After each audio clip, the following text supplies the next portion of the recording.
नमस्कार। आज हम रस निष्पत्ति और साधारणीकरण के बारे में बात करेंगे। आचार्य भरत मुनि ने अपने नाट्य शास्त्र के 6ठे अध्याय में रस सूत्र का प्रतिपादन किया है और उन्होंने इस रस सूत्र का प्रतिपादन करते हुए लिखा है, विभावानुभाव संचारी भाव संयोगाद्रस निष्पत्ति। अर्थात विभाव, अनुभाव और संचारी भाव के संयोग से रस की निष्पत्ति होती है। तो इस प्रकार हम देखते हैं कि आचार्य भरत मुनि ने रस के जो महत्वपूर्ण घटक माने हैं, उस रस निष्पत्ति के घटक में मुख्य रूप से उन्होंने विभाव, अनुभाव और संचारी भाव, इन तीनों घटकों को महत्वपूर्ण माना है और इन्हीं के संयोग से रस की निष्पत्ति होना बताया है। आचार्य भरत मुनि के अतिरिक्त हम देखें कि आचार्य भट्ट लौलट, आचार्य शंकु, आचार्य भट्टनायक, इन सभी आचार्यों ने भी अपने समय के साथ इस रस निष्पत्ति का अपना सूत्र दिया। आचार्य अभिनव गुप्त ने भी इस भरत मुनि के मत को आगे बढ़ाते हुए, उसमें खंडन करते हुए उस मत का और अपने जोड़ते हुए, अपने सिद्धांत जोड़ते हुए इसको और आगे बढ़ाया है। तो अब हम देखते हैं कि इन आचार्यों ने अलग अलग तरह से भरत मुनि के जो रस सिद्धांत है उसकी व्याख्या की है। तो आचार्य भट्ट लौलट का सिद्धांत जो हम देखते हैं उसमें आता है उत्पत्तिवाद का सिद्धांत। उत्पत्तिवाद का सिद्धांत भट्टनायक ने अपने भुक्तिवाद में जो रस निष्पत्ति की प्रक्रिया को स्पष्ट किया है, उसमें उन्होंने यही माना है कि 3 प्रक्रिया अपने रस निष्पत्ति की मानी है। उनका कहना है कि काव्य के आस्वादन में न रस की निष्पत्ति में 3 प्रक्रियाओं का निर्धारण आवश्यक होता है। एक है अभिधा की प्रक्रिया और दूसरी है भावकत्व की प्रक्रिया और तीसरी है भोजकत्व की प्रक्रिया। तो ये 3 प्रक्रिया हैं उन्होंने मानी है। तो पहली जो है अभिधा की प्रक्रिया, इससे उनका तात्पर्य है कि हम काव्य के अनुशीलन द्वारा उसका अर्थ बोध करते हैं। काव्य को हम पढ़ते हैं, उसका अनुशीलन करते हैं, उसको आत्मसात करते हैं, उसके अर्थ को समझते हैं। यदि काव्य का अर्थ ही हमें ज्ञात नहीं है तो इस स्थिति में हम उसका आस्वादन या उसका आनंद प्राप्त कर ही नहीं सकते। तो सबसे महत्वपूर्ण हुआ इसमें पहला अर्थ बोध होना। इसको उदाहरण के रूप में उन्होंने समझाया कि जर्मन भाषा में रचित जो सुंदर काव्य सुनाया जाए तो उससे जर्मन भाषा के ज्ञान अगर आपको नहीं है, उसका अभाव है, तो आप उसकी अनुभूति प्राप्त नहीं कर सकते, चाहे वो कितना ही अच्छा रचना हो। लेकिन जब तक आप उस भाषा का ज्ञान नहीं है, उसका अर्थ नहीं समझेंगे तो उसका आस्वादन नहीं कर पाएंगे।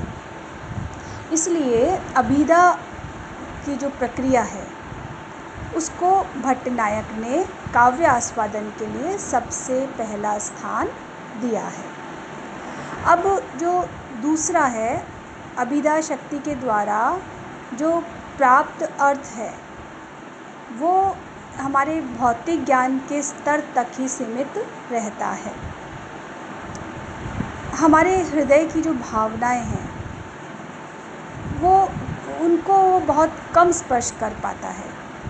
जब अर्थ बोध के बाद जो काव्यगत वस्तु है, जो इसको हम पढ़ रहे हैं, वो हमारे हृदय में भी उस भावना या अनुभूति का उद्वेलन करने लगे, तो इस स्थिति को उन्होंने भावकत्व की प्रक्रिया का नाम दिया है। यानी किसी भी काव्य या रचना को पढ़ने के बाद आपने अर्थ भी समझ लिया उसका, अब उस अर्थ को समझने के बाद उस अनुभूति आपके अंदर वो पैदा हो, वो भावना आपके अंदर पहले पैदा हो और फिर वो आपको उद्वेलित करे। तो वो भाव पैदा होना, वो उद्वेलित करना, उसको भट्ट नायक ने भावकत्व माना है, भावकत्व की प्रक्रिया माना है।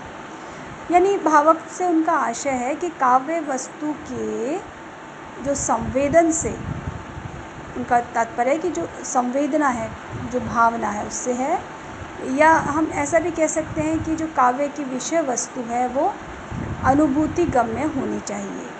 जो भी काव्य का सार है, जो काव्य पढ़ रहे हैं, वो उसकी हमें अनुभूति होनी चाहिए। अब भावत्व के जो अनंतर है वो भोजकत्व की स्थिति आती है। भावत्व की आ गई, पहले आपने अर्थ समझा जिसको उन्होंने अभिधा कहा है, दूसरा फिर भावत्व हुआ, आपके अंदर भावना पैदा हुई है, संवेदना पैदा हुई है, उद्वेलित हुई है, और उसके बाद भोजकत्व की स्थिति, तीसरी है भोजकत्व की स्थिति। अब इसमें वो मान रहे हैं कि हमारी जो अनुभूतियाँ हैं, काव्यजन्य अनुभूतियाँ हैं, वो अपनी लौकिक सीमाओं से मुक्त होकर आनंद में परिणत हो जाती हैं। इसी आधार का उपभोग भोजकत्व की प्रक्रिया है। यानी वो आनंद आपको अलौकिक आनंद की अनुभूति तक ले जाए, उस स्थिति तक ले जाए जो सामान्य रूप से, जो लौकिक रूप में दिखाई दे रही है, उससे मुक्त होकर आप अलौकिक रूप में उसका अनुभव करें। तो उसको आपने भोजकत्व का प्रक्रिया कहा है। अब इसी क्रम में काव्य शास्त्र में साधारणीकरण का प्रक्रिया या साधारणीकरण का सिद्धांत आता है। साधारणीकरण क्या है?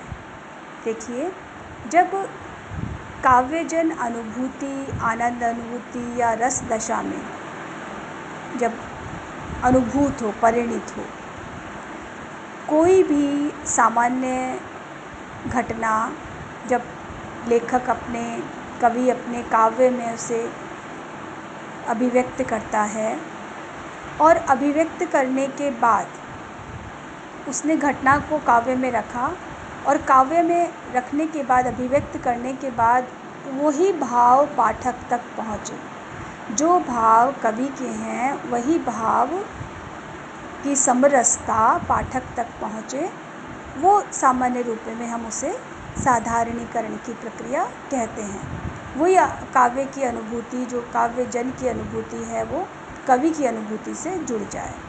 तो साधारणीकरण से तात्पर्य क्या हुआ कि काव्यगत जो अनुभूतियों का व्यक्ति विशेष तक सीमित न रहकर सर्वसाधारण तक व्याप्त हो जाए। सिर्फ कवि तक नहीं है, साहित्यकार तक नहीं है, एक व्यक्ति तक नहीं है, बल्कि वो सर्वसाधारण तक उसका व्याप्त हो जाए। उदाहरण के रूप में, जैसे कि एक रामलीला में लक्ष्मण की जो शक्ति प्रसंग में राम को अपने भाई के मूर्छित हो जाने के कारण जो शोक की स्थिति में होते हैं, और कवि यहाँ जिस शोक का चित्रण कर रहे हैं वह राम का शोक है। अब वो शोक पाठकों या श्रोताओं का नहीं है, फिर भी राम के शोक से पाठक और श्रोता पूरी तरह से अभिभूत हो जाते हैं, और उस अभिभूत में जो राम के नेत्रों से अश्रु बह रहे हैं, वो इतनी संवेदना जाग गई है पाठक के कि वो अश्रु उस पाठक या श्रोता के नेत्रों से भी बह रहे हैं। यानी जो काव्यगत शोक है वो किसी एक व्यक्ति का शोक न रहकर सर्वसाधारण या समस्त मानव जाति का शोक में परिवर्तित हो गया। यानी वो उसका साधारणीकरण हो गया, समाजीकरण हो गया, हम कह सकते हैं। तो ये साधारणीकरण के संस्कृत के जो अधिकांश आचार्य का मत भी इस संबंध में है। उनका ये कहना है कि काव्य के नायक की भावानुभूतियों को साधारणीकरण कहा जाता है। जो नायक की भाव अनुभूतियाँ हैं, वो भाव अनुभूतियाँ हैं, वो नायक की जो उदात्त प्रकृति है, वो उदात्त प्रकृति सभी पाठक तक पहुँचे, उसको उद्वेलित करे, पाठकों को या श्रोताओं को।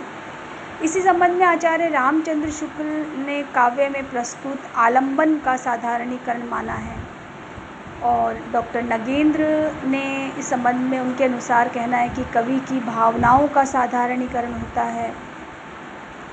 तो इस तरह से इन आचार्यों ने विभिन्न रूप में साधारणीकरण की जो परिभाषा दी है, वो सभी मतों को हम अगर समन्वित रूप में विचार करें तो काव्यगत पात्र कवि की भावनाओं या अनुभूतियों के प्रतिनिधि होते हैं। विभिन्न पात्र वही रूप प्राप्त करते हैं जो कवि चाहता है। यदि हम उन पात्रों को उसी रूप में ग्रहण कर सकें जिस रूप में उन्हें चित्रित किया गया है, तो ये उनका साधारणीकरण होगा। यानी जो पात्र जिस रूप में ग्रहित हैं, जो वो अभिनीत कर रहे हैं जो चरित्र को, वो ही चरित्र पाठक को ग्राह्य हो रहा है, तो ये साधारणीकरण रहा। जहाँ कवि स्वयं ही काव्य का अनेक प्रमुख पात्र है, वहाँ भी कवि की भावनाओं का साधारणीकरण होगा, या उसके साथ पाठक का तादात्म्य स्थापित होना आवश्यक होता है। दूसरे शब्दों में हम देखें तो साधारणीकरण के विषय में कहा जा सकता है कि काव्यगत भाव कवि की भावनाओं के प्रतिनिधि हैं। कवि उन्हें जिस रूप में भावित करता है, उसी रूप में वे साधारणीकृत होते हैं। कहने का मतलब हुआ इसमें कि जो काव्य में कवि अपनी पात्रों के माध्यम से अपने भाव रख रहा है, जैसे भाव रखेगा वही भाव है वो पाठक तक पहुँचेंगे।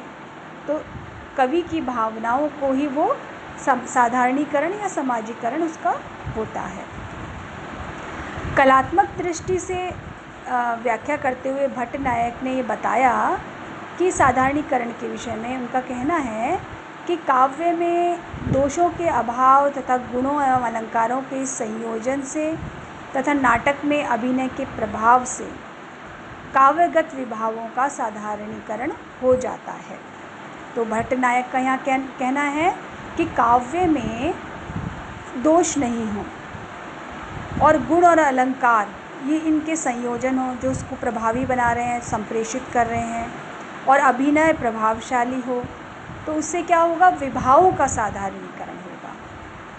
जो नायक के भाव हैं और जो विभाव हैं उनका साधारणीकरण होगा, वो पाठक तक पहुँचेंगे।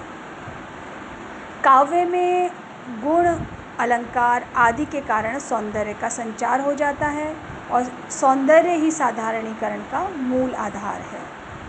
कि काव्य में अगर प्रभावशीलता है, सौंदर्यशीलता है, तो वो पाठक को अपनी ओर आकर्षित करेंगे और पाठक उस रूप को ग्राह्य रूप में लेगा और साधारणीकरण होगा। साधारणीकरण का दूसरा पक्ष जो है वो पाठक, श्रोता, दर्शक से संबंधित है। काव्य स्वादन के समय पाठक या श्रोता भी निज मोह संकटता निवारण के बाद ही साधारणीकरण में सफल होते हैं।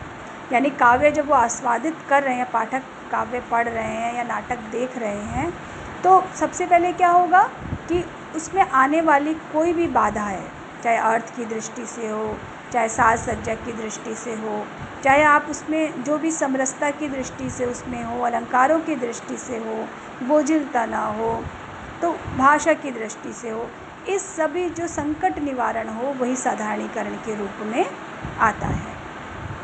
पाठक भी अपने जो निजी मोह के बंधन की सीमाओं से मुक्त होता है, तभी उसका साधारणीकरण में वो भागीदार होता है। तो इस साधारणीकरण की ये भी एक विशिष्टता है कि न सिर्फ काव्य, न सिर्फ कवि, बल्कि पाठक के मन में भी जो उसकी निजी बंधन हैं, सीमाएं हैं, उनसे वो दूर हटे और उस काव्य में वो आप्त हो, तभी उसके निर्व्यक्तिकता का भाव उसमें हो, तभी वह भाव है वो साधारणीकरण की स्थिति तक पहुँचेगा। तो इस तरह से ये साधारणीकरण का जो निर्व्यक्तिकता का भाव है वो उसको सफल बनाता है। साधारणीकरण का मूल आधार अगर हम देखते हैं, बात करें तो एक और तो काव्यगत सौंदर्य है, और दूसरी ओर हम देखें तो रहा कि प्रमाता की निर्व्यक्तिकता, तटस्थता, यानी जो पाठक है उसकी निर्व्यक्तिकता का भाव। तो एक आया काव्य का सौंदर्यात्मक भाव, दूसरा आया पाठक की निर्व्यक्तिकता का भाव। तो निष्कर्ष रूप में ये दो जो बिंदु हैं, तत्व घटक हैं, ये महत्वपूर्ण रहे। इन दोनों के संयोग से ही काव्य के माध्यम से व्यक्त भाव या विचार साधारणीकृत होते हैं। तो ये महत्वपूर्ण बात रही कि काव्य का सौंदर्य, काव्यगत सौंदर्य और पाठक की निर्व्यक्तिकता, तटस्थता का भाव, इन दोनों के संयोग से काव्य में जो भाव हैं वो साधारणीकृत होते हैं। तो इस तरह साधारणीकरण का ही दूसरा अंग क्या रहा? तादात्म्य रहा। यानी तादात्म्य का तात्पर्य क्या रहा?